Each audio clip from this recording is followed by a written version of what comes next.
wanted to know exactly how these new guidelines will affect our federal and local agencies right here in Fort Wayne. One law enforcement professor says while this might be good to put on paper, there's a major flaw in this system. News Channel 15's Lamar Holliday joins us live from our newsroom with how this will affect our local agencies and what that flaw is. Lamar?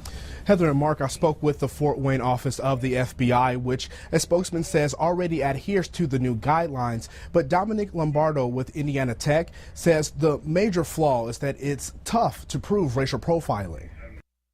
They've been 5 years in the making. New profiling guidelines have been released by the Justice Department. Our current FBI policies, which have been in effect prior to the new race-based guidelines, are already in compliance with this new guidance. Federal agencies like the FBI, DEA, and ATF will have to follow these new guidelines, but Dominic Lombardo, Director of Criminal Justice and Pre-Law at Indiana Tech, says local and state agencies can use discretion. Most cases of interaction with the police is on either primarily on the city or state level.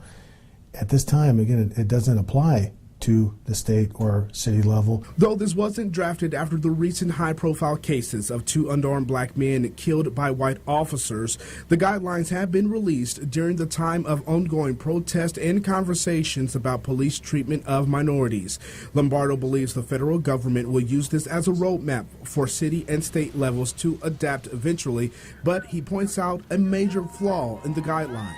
It's very hard to address. How do you prove it? So I don't have the answer for that. It may be unfortunate, but Lombardo says there's not a 100% solution to this problem. However, he says these guidelines are a place to start. Are we ever going to get away 100% from racial profiling? No, I don't believe so. But at least this gives some guidelines. I reached out to Chief Gary Hamilton and the Director of Public Safety, Rusty York, to see if they would implement these new guidelines into the Fort Wayne Police Department. They declined to comment.